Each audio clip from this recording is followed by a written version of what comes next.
and the Wembley Arena. In fact, Mal Sanders was on the undercard of the Big Daddy Giant Haystack singles match that drew a whopping 10,000 at Wembley Arena in 1981. So both of these men used to the big crowds. Referee Tony Scarlo checking the equipment out on both individuals. A lot of history between these two guys. Oh, tremendous amount of history. I mean, the first title change between these two documented back in '84. So we're talking about at least a 21-year rivalry here, Eamon. They've also swapped the Ken Joyce Trophy on a number of occasions. In 1994, as a matter of fact, Gray defeated Sanders for that trophy, and in 1998, Sanders won that Ken Joyce Trophy himself. So both these guys, great credentials coming into this matchup. And there's also plenty of other titles that have switched between them. I can tell you, Mal Sanders has held the European Middleweight Championship 6 times. Steve Gray's held the same belt twice, and on both occasions, he beat Mal Sanders to win that belt. So they know each other very, very well. Side headlock there by Gray, and Sanders trying to get out of it. And there you see some of the unusual technical aspects of the traditional British style of wrestling that a lot of modern day fans may not be used to seeing, Dean. Exactly, that is a traditional British escape there from Gray in Gray in the black trunks. That's Sanders in the red, white and blue.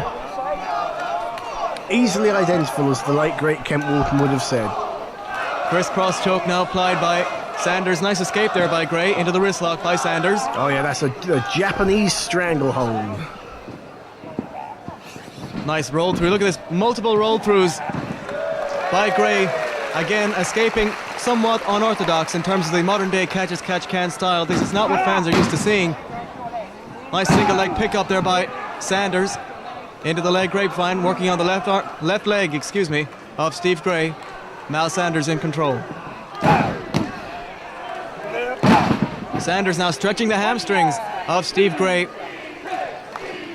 Gray getting back to his feet. Sanders perhaps trying to focus on that left leg of Steve Gray in this matchup as he applies the wrist lock now. Well, if Sanders can find a weak point to Gray, then British wrestling and the style of wrestling is very good for spotting a body part and singling that out for particular attention.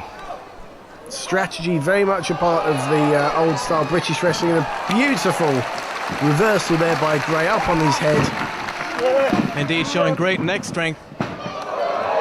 And Sanders cartwheels out of trouble. Both men in tremendous shape considering their years in the ring.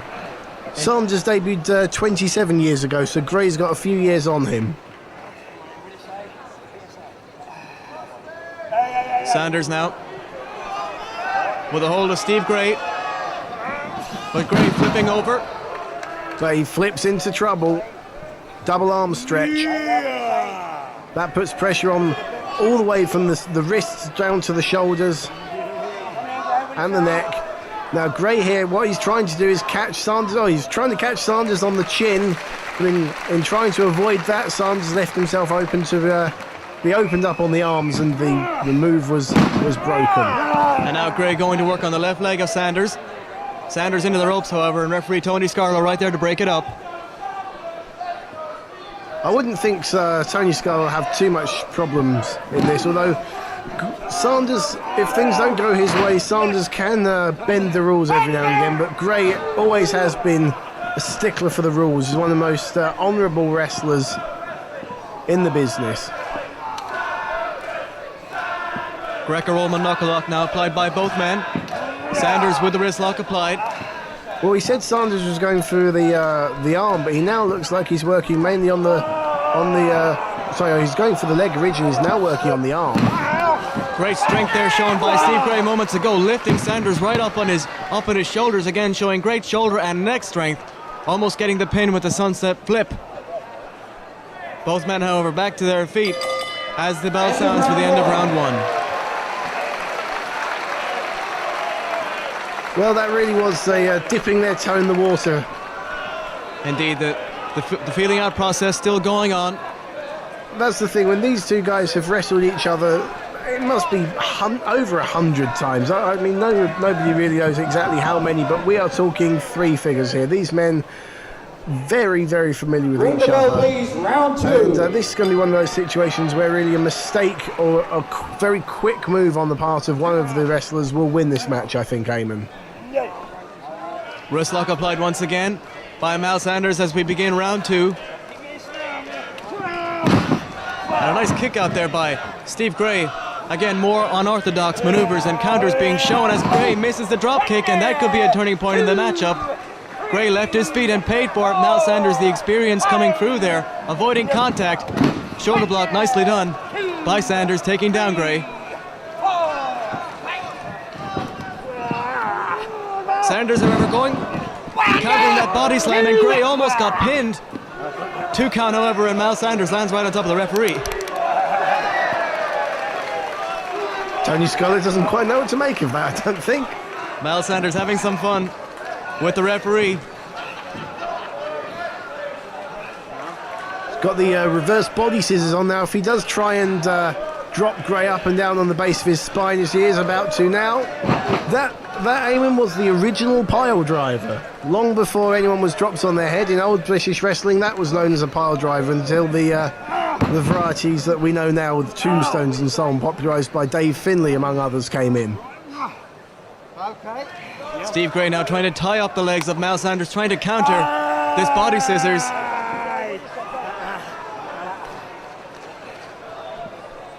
And I think there they shook hands that there's a complete stalemate there. No one could get an advantage, and so up they pop, sportingly shake hands, and on we go with the wrestling.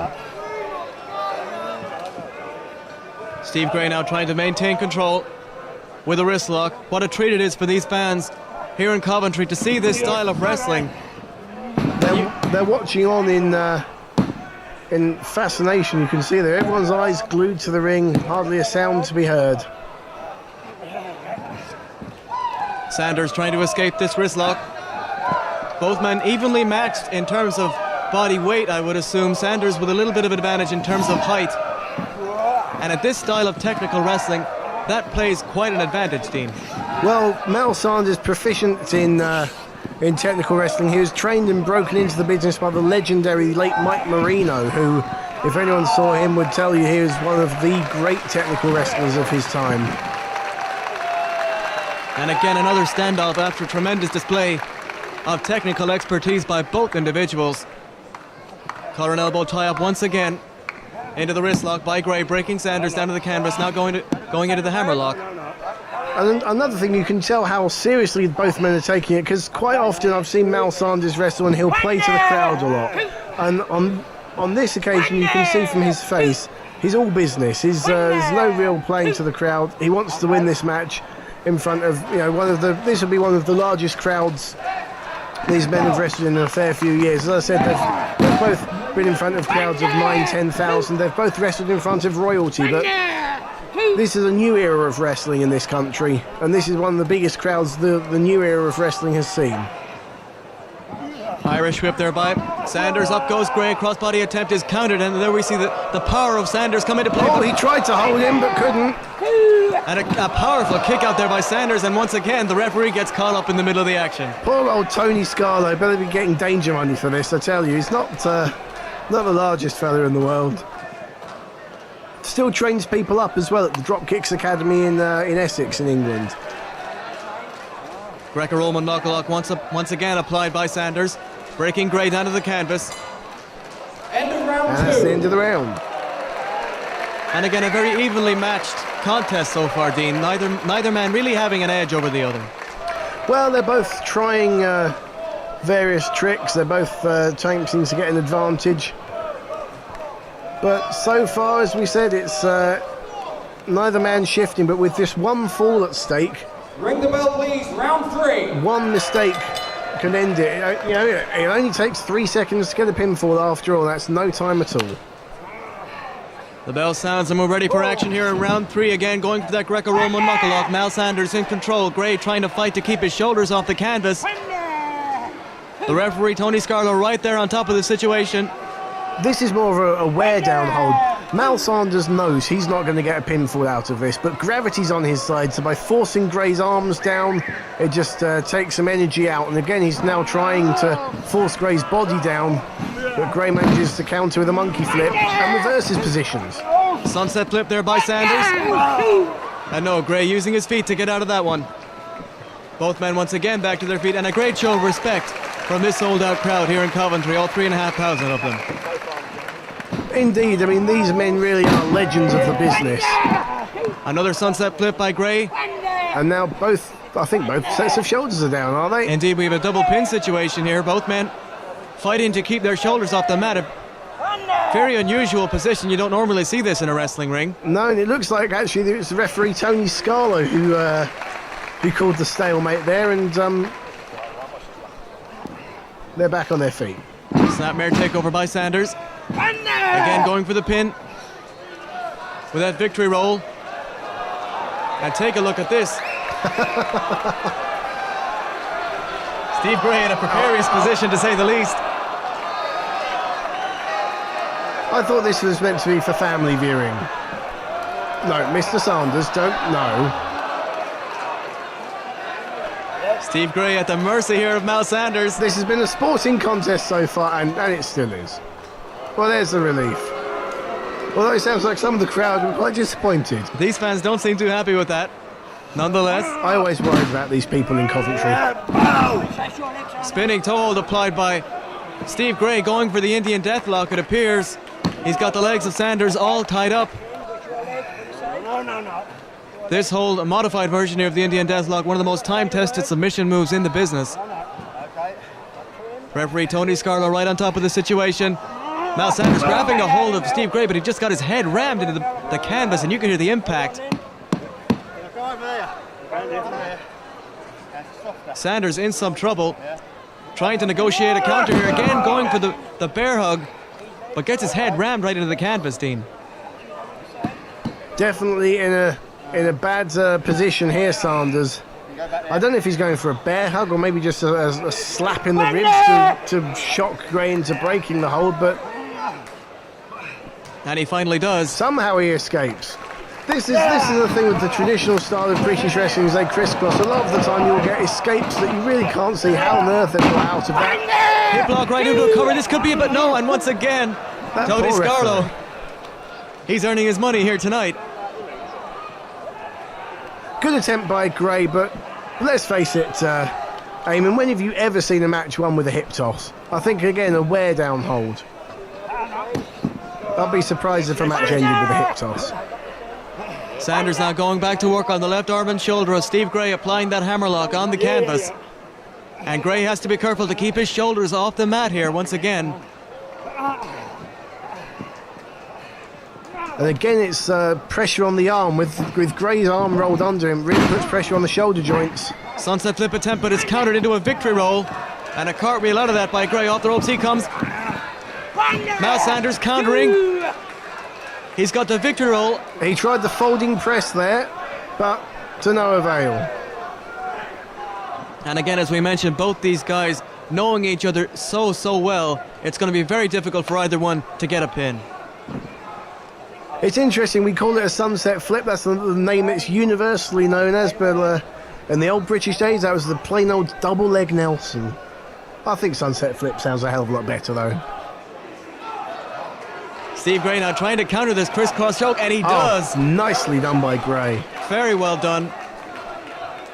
These two men showing you what type of technical experts they are in the ring as the bell sounds for the end of round three. And what a contest it's been, and the action opening up a little bit more in this round as we take a look at some of the action from earlier on. Oh, definitely, Eamon. That was far and away the best round of the match so far. Both men are beginning to get a little bit tired, so the defenses are down. As we see some of the near falls from earlier on. These two guys pulling at all the stops. As you said, this is the biggest crowd that they've wrestled in front of in quite some time, so they're definitely letting it all hang out tonight at an International Showdown. And a great treat for these fans here in Coventry to see action of this style that they're not usually used to seeing. Please, for round 4. As round 4 begins, the bell sounds. And we're ready for more action. Collar elbow tie up. And a shot to the face there by Mal Sanders. You can feel the action beginning to open up here. Sanders obviously sensing the desperation and wanting to put Steve Gray away here pretty soon. Oh yeah, he's using the heavy artillery now. The technical wrestling's out the window for the moment as Sanders is attempting to brawl his way to victory, as it were. Irish whip once again from the far side, clothesline, nicely executed by Mal Sanders. And Steve Gray now, Dean, is in some trouble. He is. The tide's turning now, and Gray is beginning to get hit with heavy shots, which are going to knock the wind out of him. And Sanders, I said, if Sanders was things weren't going his way, he might resort to not quite well, some underhanded tactics, shall we say. And now you can see there his feet are either on or near the ropes, or Gray's foot's on the ropes now, and he's hit his man while he's down. Sanders beginning to just bend the rules a little there, which is, in the context of the match, should be disappointing, because so far it's been a very good sporting contest. Both men are back to their feet. Sanders holding on with the side headlock, and an illegal shot there right between the eyes, and the referee right there on top of the situation. Steve Gray is going to have to turn the momentum around here, or it's going to be over for him pretty soon. And another vicious shot there by Sanders. Well, I couldn't see if that was the flat of the hand or if it was a punch. If it was the flat of the hand, it's perfectly legal, but the fact that Sanders turned Gray's head away from the referee makes me suspicious. Indeed, and that could be it right there. The double axe handle from the second turnbuckle on the inside. Sanders now sensing victory. Oh, but he got caught. Right hand to the midsection. Stopped him in his tracks. Well, you know what? It's rare that you see Mal Sanders go up to the top, so high-risk offense. But again, it shows that both men are pulling out all the stops for a victory here as a base of the spine drop, or atomic drop as it's known in America, is hit. Steve Gray there building some momentum a moment ago with the atomic drop, but Mal Sanders trying to turn the tide. Another shot right to the gut, and the referee trying to back Sanders away. Steve Gray in tremendous trouble. Gray's going to want to try and see this round out and then catch his breath and regroup in that minute-long break we have between the rounds. And there we see some of the underhanded tactics of Sanders choking Steve Gray on the top rope. I think he's testing the ropes to see if he can tie Gray's arms up in them by the looks of that there. Again, not a sporting move to do, but Sanders obviously feels that he needs an extra advantage somewhere to gain the win here. A series of near falls there by Sanders a moment ago. Again with the snapmare takeover off the ropes. And a double shot there right to the throat of Steve Gray. And Sanders gets caught that time over the top rope to the floor. He goes. But he landed well. I think Gray was hoping to give himself a breather there, but Sanders landed on his feet and is straight back in the ring, albeit not by the means he'd have liked. Cross body there by Steve Gray. This could be it too. And he gets it. Well, how about that? We were saying that Gray looked to be in trouble, and he probably wants to see the round out, and he doesn't. He sees the round out, but he sees it by getting the only fall required. Absolutely out of nowhere, Steve Gray with the cross body block on Mal Sanders, getting the pin. But Gray took a tremendous beating, and just out of nowhere, when you thought he was down and out, comes back with this beautiful cross body block, taking Mal Sanders down. The leg was hooked tightly, and he got the victory. Well, what did I say? It only takes 3 seconds to get a pinfall that can come out of nowhere, and it certainly did. Your winner, Steve Gray. What a great matchup here in Coventry at International Showdown, showcasing some of the athletes from World of Sport and the glory years of British wrestling.